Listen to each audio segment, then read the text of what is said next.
বছরের পর বছর জ্বালানি সংকটে ভুগছে দেশ। এই সংকটে ব্যাহত হচ্ছে অর্থনীতির চাকা। বিনিয়োগে দেখা দিয়েছে স্থবিরতা। প্রতিশ্রুতি দিয়েও তা বাস্তবায়ন করেনি সরকার। নতুন করে দায়িত্ব নিয়ে ২০২৫-২৬ অর্থবছরের বাজেট ঘোষণা করে অন্তর্বর্তী সরকার। এই বাজেটে বিদ্যুৎ ও জ্বালানি খাতের দীর্ঘদিনের সংকট উত্তরণের বিষয় নিয়ে রাজধানীর ব্র্যাক সেন্টারে আলোচনা সভার আয়োজন করে বেসরকারি গবেষণা সংস্থা Centre for Policy Dialogue CPD. তাদের গবেষণা বলছে, দেশের বিদ্যুৎ ও জ্বালানি খাতে ৮টি সংকট চিহ্নিত হয়েছে, যার মধ্যে আর্থিক সংকট, গ্যাসের সংকট, নিরবিচ্ছিন্ন বিদ্যুৎ সরবরাহে ব্যর্থতা, জ্বালানি তেল এবং গ্যাসের দাম সমন্বয়ে ত্রুটি, উচ্চ সুদহারে ঋণ, জ্বালানি রূপান্তরের গতি কমে যাওয়া। এমন পরিস্থিতিতেও বিদ্যুৎ খাতে ফসিল ফুয়েল ভিত্তিক গতানুগতিক বাজেট দিয়েছে সরকার। ৩-০ থেকে ২.৫০ আমাদের কাছে মনে হচ্ছে তারা হয়ে গিয়েছে। বিগত কয়েক বছরের ধারা অনুযায়ী এই বাজেট এখনো সেই প্রো ফসিল ফুয়েল বাজেটই রয়ে গিয়েছে।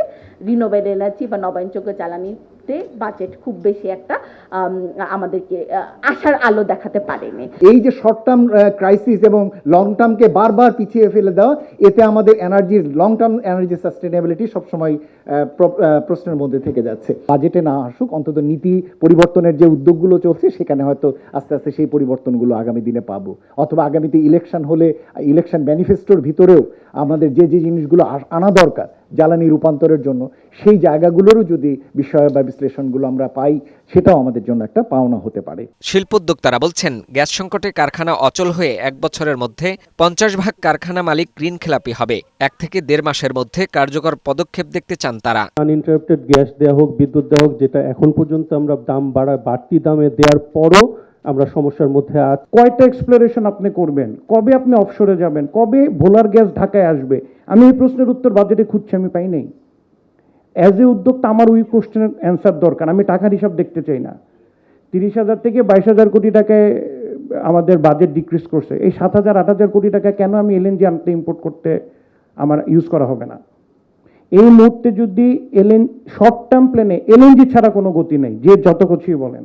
এখানে কোনো আবেগ আমরা বলতে পারি, বাট এভরিথিং ইজ ফাইন্যান্সিয়াল। কারণ আমার সিআইবি রিপোর্ট আপনি হেল্প করবেন না, আর কেউ হেল্প করবেন না, আপনারা যেখান থেকে যেই পজিশন থেকে আসেন না কেন।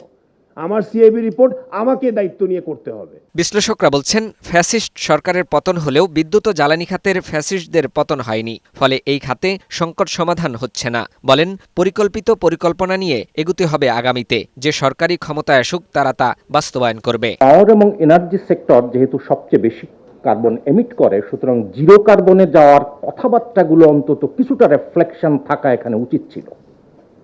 এবং এই রিফ্লেকশন থাকার জায়গাটা ছিল মূলত আমাদের যারা ম্যানুফ্যাকচারিং সেক্টর, আমাদের যে ইন্ডাস্ট্রি, তাদের সাথে কোনো কথাবার্তাও হয়নি। সারা পৃথিবীতে যে ট্রানজিশনটা ঘটতেছে আমাদেরও সেখানে একটা ভূমিকা রাখতে হবে, কিন্তু আমার চ্যালেঞ্জগুলোকে আইডেন্টিফাই করতে হবে একদম ক্যাটেগরিক্যাল। এবং যা হচ্ছিল আগে তার থেকে এখন বেশি বেশি হচ্ছে। আমরা চরমভাবে হতাশাগ্রস্ত। আগে যেগুলো ছিল তার তো সান্ত্বনা ছিল যে তাদের দলের স্বার্থ দেখতে হয়, নিজেদের ব্যবসা দিতে হয় লোকজনদের, তাই তাদের এগুলো করতে হয়। আপনাদের কি করার দরকার ছিল যে আপনারা তার থেকেও হার মানায় দিলেন?